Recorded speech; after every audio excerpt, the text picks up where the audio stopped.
Hello बच्चों, good morning everyone. तो आज हम एक नए टॉपिक के बारे में डिस्कस करेंगे। NCERT 11 the cell the unit of life, chapter का नाम cell the unit of life, और उसका एक टॉपिक है जिसका नाम है एंडोमेम्ब्रेन सिस्टम। तो बच्चों, आज हम ये जानेंगे कि एंडोमेम्ब्रेन सिस्टम कहते किसे हैं, कि इसका मतलब क्या है। देखो, इससे पहले हमने क्या डिस्कस किया। इससे पहले हम एक सेल की आउटर बाउंड्रीज के बारे में डिस्कस कर चुके हैं कि एक प्लांट सेल के बाहर जो आउटर बाउंड्रीज होती है वो सेल वॉल होती है। यदि एनिमल सेल के बारे में डिस्कस करें कि एनिमल सेल के अंदर सेल की आउटर बाउंड्री क्या होती है, सबसे बाहर सेल मेम्ब्रेन होती है जिसका नाम क्या है, सेल मेम्ब्रेन।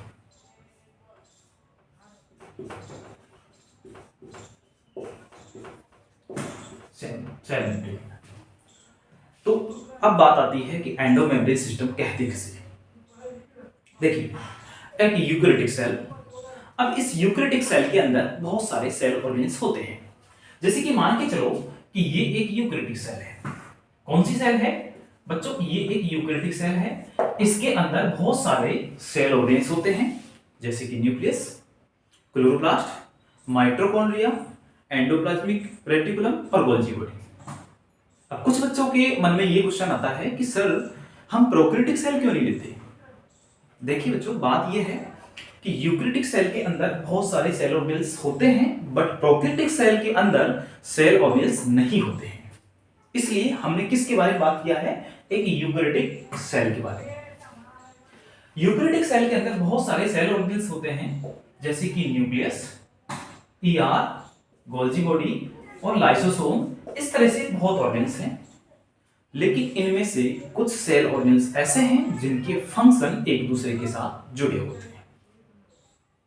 एंडोमेम्ब्रेन सिस्टम का मतलब क्या है कि इस यूकैरियोटिक सेल के अंदर बहुत सारे सेल ऑर्गेन्स तो हैं।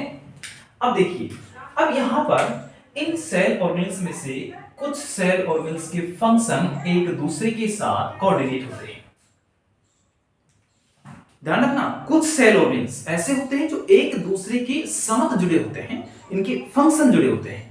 जैसे कि मान के चलो कि यहां एक सेल ऑर्गेन्स है, जैसे कि यहां पर एक सेल ऑर्गेन्स है ए, उसके बाद एक सेल ऑर्गेन्स है बी और एक सेल ऑर्गेन्स है सी। कितने सेल ऑर्गेन्स हैं? कितने ऑर्गेन्स हैं? 3, ए बी सी। अब क्या देखने को मिलता है कि यहां पर आप देख सकते हो कि ए ने कोई प्रोडक्ट बनाया। मान के चलो, सपोज करो ए ने कोई प्रोडक्ट बनाया। इस प्रोडक्ट को ए ने भेज दिया किसके पास? बी के पास। अरे, ए ने किसी प्रोडक्ट बनाया, किसके पास भेजा? बी के पास। बी ने इस प्रोडक्ट को मॉडिफाइड किया और इस मॉडिफाइड करके किसको भेज दिया? सी के पास। कहने का मतलब बी ने इस प्रोडक्ट में कुछ चीजें ऐड कर दी, जैसे कि शुगर, ग्लाइकोप्रोटीन्स, ग्लाइकोलिपिड, कुछ ऐड करके किसको भेज दिया? सी ने। तो पहले बनाया किसने? फर्स्ट में प्रोडक्ट बनाया ए ने, इसको भेज दिया बी के पास और बी ने मॉडिफाइड करके सी के पास भेज दिया। तो यहां क्या देखने को मिल रहे हैं? यहां क्या देखने को मिल रहा है?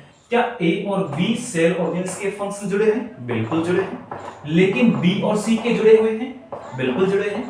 तो एनसीईआरटी की अकॉर्डिंग टू एनसीईआरटी की, ध्यान रखो कि सम सेल ऑर्गेन्स ऐसे होते हैं, कुछ सेल ऑर्गेन्स, बच्चों ध्यान रखना, सभी सेल ऑर्गेन्स नहीं। एनसीईआरटी जैसे बोलती है वैसे ही चलना है कि कुछ सेल ऑर्गेन्स ऐसे हैं जिनके फंक्शन एक दूसरे के साथ क्या है, जिनके फंक्शन एक दूसरे के साथ कोऑर्डिनेट है, यानी कि कोऑर्डिनेट टू ईच अदर, मतलब एक दूसरे के साथ जुड़े होते हैं।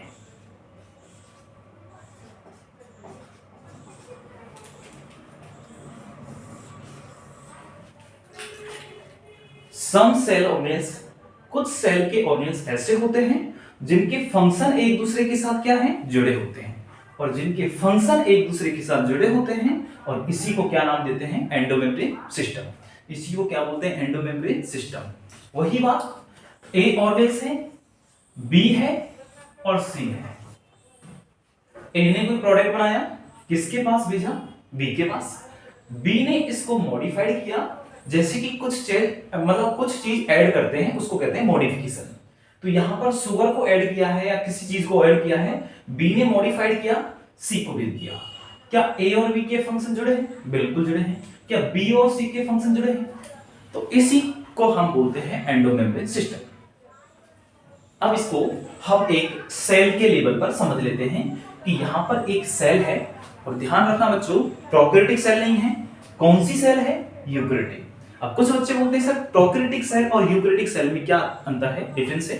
देखो, जहां पर ये सेल है, एक यूकैरियोटिक सेल का मतलब है कि यहां पर सेल ऑर्गेनल्स दिखाई दे रहे हैं आपको, कि यहां पर ये तो है न्यूक्लियस, ये है ईआर, ये है गोल्जी बॉडी, और ये है वैक्यूल। तो यहां पर क्या देखने को मिल रहा है कि देखो, यहां ईआर दो तरह की होती है। एक होती है स्मूथ एंडोप्लाज्मिक रेटिकुलम, जिस पे क्या होते हैं, यहां पर ध्यान रखना, ये इसका काम होता है लिपिड का सिंथेसिस।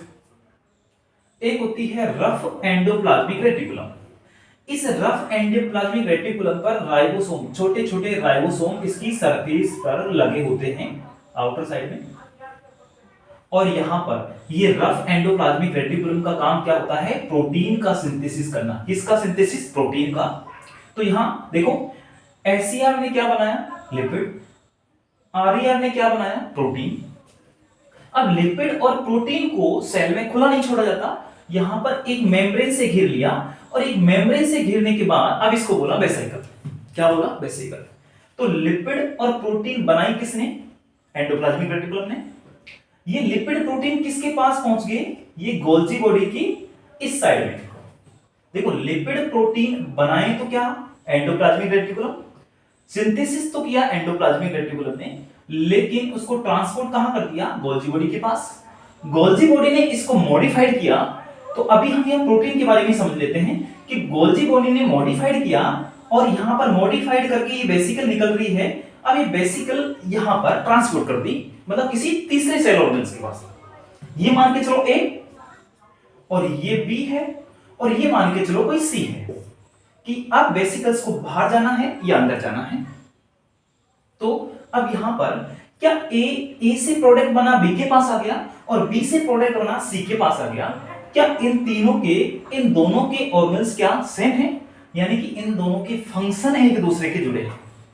ए ने प्रोडक्ट बनाया, बी के पास भेज दिया। बी ने प्रोडक्ट बनाया, बी ने मॉडिफाइड किया, सी के पास भेज दिया। अब क्या देखने को मिल रहा है कि जो ए और बी ऑर्गेन्स हैं, इन दोनों के फंक्शन एक दूसरे के साथ जुड़े हैं, और जिनके फंक्शन बच्चों एक दूसरे के साथ जुड़े हैं, इसी को हम नाम देते हैं एंडोमेम्ब्रेन सिस्टम। तो एंडोमेम्ब्रेन सिस्टम में किन को इंक्लूड करें और किन को इंक्लूड नहीं करें? जिनके फंक्शन एक दूसरे के साथ जुड़े हैं उनको हम कंसीडर करते हैं एंडोमेम्ब्रेन सिस्टम में, और जिनके फंक्शन एक दूसरे के साथ जुड़े नहीं हैं इनको हम कंसीडर नहीं करते हैं एंडोमेम्ब्रेन सिस्टम में।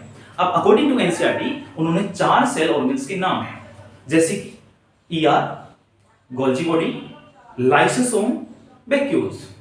अब इन चारों के फंक्शन एक दूसरे के साथ जुड़े हैं, इसलिए उन्होंने एनसीईआरटी या फिर हायर बुक्स के अकॉर्डिंग मतलब इन्होंने कंसीडर किया है एंडोमेम्ब्रेन सिस्टम में। लेकिन ध्यान रखना, साथ में 3 सेल ऑर्गेन्स ऐसे हैं जैसे कि माइटोकॉन्ड्रिया, क्लोरोप्लास्ट, पेरोक्सिसोम। इन्होंने बोला है कि इन तीनों के फंक्शन उन चारों से जुड़े नहीं हैं, इसलिए इनको हम कंसीडर एंडोमेम्ब्रेन सिस्टम में नहीं करते।